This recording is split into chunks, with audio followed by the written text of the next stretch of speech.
All right, air passengers flying out of the Indira Gandhi International Airport in New Delhi have been complaining of crowd build-up and longer than usual queues at every stage of the departure process. The peak travel season has exposed some of the processes at India's busiest airport. Aviation Minister Jyotiraditya Scindia went on a surprise spot inspection earlier today to take stock of the situation and suggest an action plan to ease the crowds. Listen in to what he had to say about the situation and the action plan he has suggested. 14 entry gate यात्री के लिए होते थे और 2 entry gate crew और हमारे दिव्यांग के लिए आरक्षित किया गया था। आज हमने वो स्थिति बदलकर 16 गेट पैसेंजर्स के लिए कर लिए हैं और 2 गेट क्रू और दिव्यांग के लिए हमने रखे हैं। सिक्योरिटी प्रोसेस के लिए वर्तमान में ATRS सिस्टम, वो जो ट्री सिस्टम है, और नॉर्मल सिस्टम दोनों मिलाकर जो 13 स्थिति थी, आज हमने बढ़ाकर आज वर्तमान में 16 लाइन तैनात हो गई है। मतलब 3 अतिरिक्त लाइन पिछले 5 दिन में हमने खड़ी कर दी है, जिसका स्वयं मैंने जाके सर्वेक्षण किया।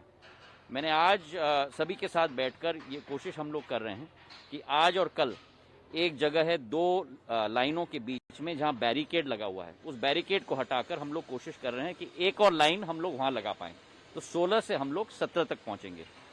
उसके बाद हमने रेखांकित किया है एक एरिया एयरपोर्ट में जहां ऑफिसेज हैं, थोड़ा लाउंज है, वो सब हटाकर 3 लाइन हम लोग वहां तैनात करें।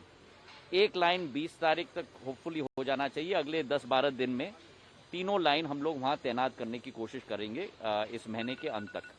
तो कुल मिलाकर एयरपोर्ट में जहां वर्तमान में केवल 11+2 था, वो बढ़ के करीब 20 हो जाएगा।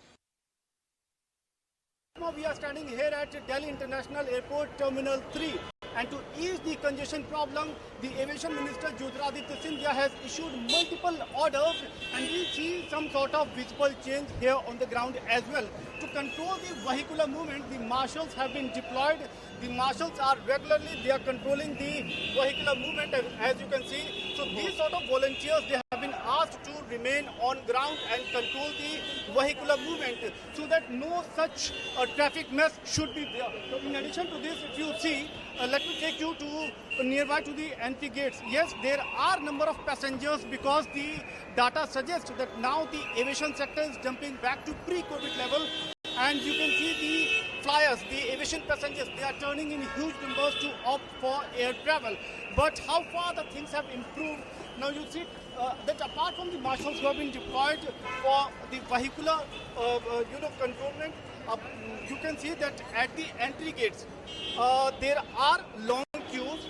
People are there in long queues and they are trying to enter the airport. But yes, the things have eased a bit, things have improved a bit, but many more steps are to be taken, and the government suggests that the things will further improve in coming days. यहाँ पे बहुत ज़्यादा congestion है, like we are not getting timely, हमें कुछ भी हमारा हो ही नहीं पा रहा है टाइम से। Security guards are helping still, हाँ, जो अपने आप किए जा रहे हैं, बट स्टिल कुछ गार्ड्स हैं जो कोऑपरेटिव हैं, they are trying to help, but इतने सारे क्राउड में, इतने कंजेशन में they are unable to help. तो कुछ भी नहीं है, हम आते हैं अपने बच्चों को छोड़ने के लिए, जब तक उनकी क्लियरेंस ना हो, क्लियरेंस में 4-4 घंटे बहुत ज़्यादा हो जाता है। बाई चांस कोई प्रॉब्लम, कोई पेपर की प्रॉब्लम, कुछ को और है, उसमें टाइम बहुत वेस्ट होता है। इसको जितना जल्दी हो सके थोड़ा मिनिमाइज करें, ताकि जो बैठे हुए हैं, अब हम 4 बजे के अंदर गए हैं, 7:40 की फ्लाइट है, हम जब तक वो क्लियर नहीं होगी हम कैसे जा सकते हैं। So, Parampreet Bakshi, Vice President CAPA India, with me on the show this evening. Captain Sanjay Karve, Accountable Manager and Chief Pilot, Government of Maharashtra, joining us today. Jitendra Bhargav, former ED Air India, and Ajay Attorney, founder live from alounge.com, speaking with me today. Welcome to all of you, and thank you so much for joining us on the India Development Debate. Captain Karve, let me just start with your view. We're talking about this in the context of Delhi, and Delhi has become the headline because the minister went there today, T3 has been chock-a-block, etc. But this is happening all over the country now, isn't it? Because passenger rates, the number of flyers has come back to pre-COVID levels, and the airport isn't ready. Hi everyone, we have a cause for concern. We have still not reached pre-COVID levels. Yes. Pre-COVID, we were at about 200 million passengers a year, and we are presently at 188 million. If you remember, a couple of weeks ago when Bangalore airport opened, one of the reasons when they sent the new terminal has come up because the other terminals are unable to handle the passenger load. Same is going to happen with all airports. Probably during the COVID time, when we scaled down, no one expected that passenger service would resume at such a rate and people would like to travel back at the same rate and same pace. This has caught the airports authority and the airport operators a little bit unaware. This is what my personal guess is. And we need to tackle this as an urgent issue because our government agencies and other agencies have projected a passenger traffic of 827 million in another 10 years. Air India today says they're going to buy 500 aircraft. Indigo is buying more aircraft. That means you can calculate the number of passengers that would be traveling a day. How are we going to handle all these passengers in our airport with the limited infrastructure that we have today? You know, the point about passenger numbers returning at a higher than expected rate. Mr. Bakshi, let me come to you on this question. Look at the list of complaints coming in. Not enough trays, taking too long in the security line, this immigration check. So that's a question of counters, personnel. All of that was already in place before COVID. Why has it all collapsed now? Where have those counters, where have those personnel gone? Because the numbers, like the previous speaker said, have not yet come back to 100% of pre-COVID levels. We're at about 95%. Good evening, everyone. Thanks for having us over here. So, just to be sure, airports were choked even prior to COVID.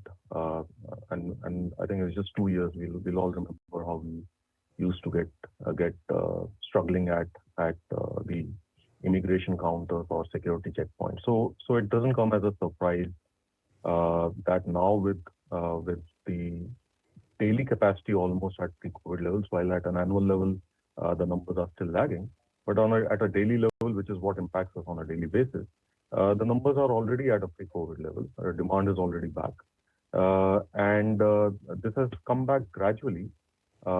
And this situation shouldn't have surprised anyone if we were to just look 2 years back and see how things are. If you also look at the other countries, European airports and all also have been choked due to shortage of staff and strikes and other issues. So the demand has been there, the demand pressure has been there. The availability of resources on the ground has been impacted by COVID. And this was something which we expected, but it has come to this situation, and we believe that the government is taking measures to decongest, and actively monitor the situation. And we are hoping that this situation will ease post the peak season by early January. But till that time, decongestion measures should start making an impact as well. So let us take a look at some of those congestion measures, and let me come to Jitendra Bhargav on this. Will they really make a difference? Some of those measures are reportedly reduce the number of flights in the morning, move some of the flights out of T3 to other terminals, real-time social media updates on delays or how long it's going to take, displays everywhere on how long queues are going to take. Is that really going to help? Is seeing a display of how long I'm going to wait going to ease my burden? No, as a well-wisher of the industry, I would love to see the steps being initiated by the government to succeed and congestion minimized in Delhi airport, notwithstanding the surge that we are witnessing. But my take as a regular traveler between Delhi, Mumbai, Mumbai, Delhi, is that the bottleneck, besides being at the gate, because there is no shortage of staff there. Each gate has always been manned by one security guard on the left side and the other on the right side, checking the same documents, the ticket and the identity card. So should be no reason why there should be inefficiency. They can certainly put these guards who do not require much training, because all that you need to do is to check. That's the simple thing. But the bigger bottleneck is the security. And what I've found very amazing is the restructuring of the security, the area that we have. From the beginning of the queue to the conveyor belt of the security where the scanning, the distance is no more than 3 meters or 3.5 meters. And not more than 2 or 3 passengers are checking in their bags on the left conveyor security X-ray machine and in the right one. So with the result, the number of people doing simultaneous work is minimal, number one. Prior to COVID, you had 15, 16, 20 people doing it simultaneously on a platform, taking their jacket, putting their bags, and then lifting it and putting it on the conveyor belt. That's one. The other point is the introduction of the tray system, which is a welcome feature. That's a global phenomenon, I would say. But what is happening is that each passenger is using no less than 3 trays. So a time and motion study needs to be conducted on it. Why is it so? Handbag one, the jacket that you're wearing, you're putting on the belt in the second one, then your phone and iPad or computer, laptop that you're on the third one. That is if a passenger is carrying only one handbag. And if we assume, you can imagine how much time does it take when there is no simple platform for these trays to be kept. The space is minimal. Inspection, if it was required by the Civil Aviation Minister, should have been of this area to say, how do I eliminate this space? Then, of course, it's a simple thing that the introduction, the airlines have been insisting that each passenger must carry only one handbag. It's a very common sight for people to carry more than one handbag, increasing the burden of the CISF people who are scanning through the X-ray machines. And the second thing, as I've always said, Minister had a meeting with all stakeholders today. A solution could have been, which are more feasible, of course, for the airline to lose money on it. But the reality is it would pay off because rather than delay the flight, allow people who carry multiple handbags, heavy handbags, only because they have exceeded the limit of 15 kg of checked baggage that is permitted. So they carry multiple bags. If in this period of chaos that we are witnessing, airlines are generous, magnanimous, allow passengers to say, okay, you can carry one, give your handbag to us for check-in and we will carry it like They're many US carriers do it. They're never going to do it.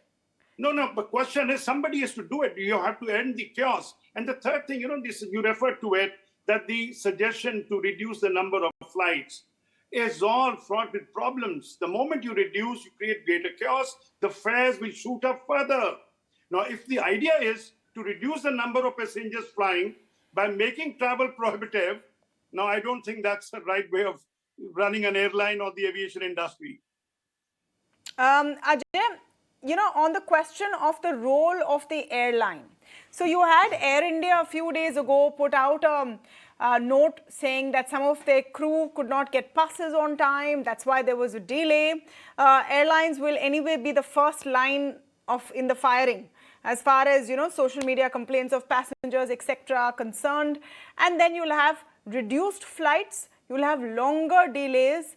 Jitendra Bhargav is saying, don't make too much money on extra handbag. Let people carry it so that at least there is, some saving on time. How is this working out from the airline's point of view?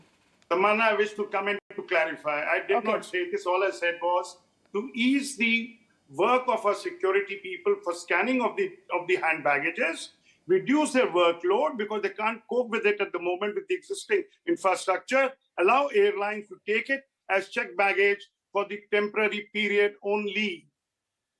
Absolutely. Temporary period only, yes. But Ajay, let's look at this from the airline's point of view. So at this point of time, Tamanna, I think what is happening is I don't think, at least, and this is basis, I think the last 2 or 3 flights I've taken recently, people are carrying one bag or at best 1.5 bags per person, I'd say. But yeah, the size of the bags has obviously increased. So you're running fuller flights, so the overhead bins are full. But I don't think, I think with what Mr. Bhargav is saying, suggesting, maybe you'll have a 10-15% reduction because people usually will not check in their laptops and their valuables, and that's why they're carrying that stuff in their hand. That's number one. Coming to the airline's bottom line, I think from the airline perspective, they can very well do it. But yeah, they don't want to make a habit out of it. And hence, unless somebody from the top calls them and says, hey, for the next 2 months, make sure that your free baggage allowance is 20 kgs instead of 15 or whatever else, I don't think this is going to really work because obviously there's no one, nobody wants to lose money off, obviously, at the end of the day. Passenger's point of view, Ajay, is there, what would you suggest would be the best way to minimize the pain? Of course, if you have to reach 3 hours in advance, you have to reach 3 hours in advance. There isn't much we can do about it. But what would be, as a very frequent flyer yourself, your tips to minimize the chaos and the hassle?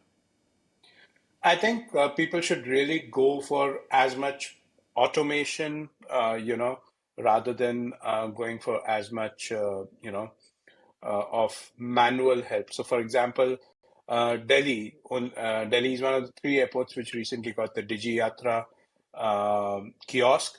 Now, DigiYatra, I have not tried it, but I've heard from so many people that that queue gets preference. So obviously, if people are willing to sign up using their Aadhaar on their mobile phone and so on, you can get into a queue where you don't wait to get into the airport as long as, on the other queues. At least at Delhi T3, this works smoothly. Number two, there's a separate security check queue for people using DigiYatra. So these are the two major sore points that can be solved here.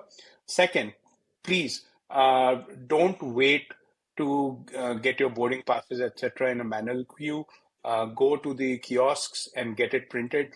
Unfortunately, as somebody referred to on one of your sister shows, airlines are making people do double work because there's no automated luggage check-in system right now. For example, at least at Delhi, it is there at Mumbai, it is there at Bangalore. It's not there at Delhi, at least to my knowledge. So, people have to wait in long queues, serpentine queues, just to get to the front of the queue, just to drop their bag as well. So those are some of the things that people can do. Automate as much so that you, and obviously if you're traveling with minimal hand baggage, that means you're not going to run into a place where, you have to have all your stuff being ripped apart by the security agencies and then you have to collect it together again. One of the other things I do is I mostly try and put all my, laptop wires and everything in the check-in bag if I'm carrying one rather than keep it in the handbag. They're a real mess, with security screening. So I try and keep that in the check-in bag rather than the handbag. So those are some of the things that come top of mind. And the number 4 thing is if your plans are a little flexible, don't fly between the peak hours, which is 5 to 9 in the morning and I think roughly 4 to 8 in the evening. Maybe take a midday flight, maybe take a midnight flight. Don't fly middle of the morning and evening sections, really. Those are some great tips. Those are actually some fantastic tips because while, airport authorities gets its act together, Civil Aviation Ministry jumps in, at least as passengers, that's what you can do to minimize your pain. Thanks, Ajay. That was very, very useful. Mr. Bakshi, I want to come to the larger picture. What we are seeing demonstrated right now with this current sort of chaos and a little bit of an alarm over serpentine queues, you've had the minister go in and try and, figure out things, is how we have perhaps not been able to plan far ahead to keep up with the number of flyers. The capacity at airports is just not keeping up. Do you think, Mr. Bakshi, at this point, we have planned enough for the rate at which flyers will grow? So, Tamanna, I think there are multiple layers to this. There's a short term, there's an immediate term, and then there's a long term. In the immediate term, unfortunately, apart from some of the review of processes and providing additional manpower at specific choke points, there's not much that can be done. So there are some temporary measures that can be taken and that should be taken to ensure that the problem is alleviated to the extent that it can be. But over the period of longer term, it is important that all stakeholders, including the government and led by the government, look at planning for physical infrastructure which can survive the next 3 to 5 decades of aviation growth that is being envisaged in the country. That sort of long-term planning, unfortunately, has been amiss till now. While there are high-level vision statements about a billion passengers and XYZ things, we now need to get to the next level and see for serving those billion passengers, what type of physical infrastructure, software infrastructure, where the trained people, trained resources, and other elements would be required. So those are measures that perhaps need to be started being considered as of today, so that the challenges that we face today, we don't face them tomorrow when the sector really takes off in the manner in which it is intended to. And we believe that given the economic projections for the country and what it means for the aviation sector, it will be crucial. It will be a very crucial sector for the economy. If we want to become a $5 trillion, $10 trillion dollar economy, a robust aviation sector will be critical, and that can only happen when the entire customer experience, the customer journey is also smooth, so that more and more people take to this mode of transportation rather than giving it up in frustration and moving to alternate modes. So we believe that it's important that we plan for the long term. So we need to plan for the long term. We need to get those tertiary airports in very, very quickly, and maybe a relook at some of the protocols that are there right now. Of course, no compromise on safety, but maybe be a little more practical to deal with these large crowds coming back in. If there are people who were fired during the pandemic in this sector, hire them back quickly, pronto. Fill in those gaps. Thank you so much to all of you for joining us on the India Development Debate Lead Story this evening. We'll take a very short break, but we're back with a lot more on the other side. Stay tuned.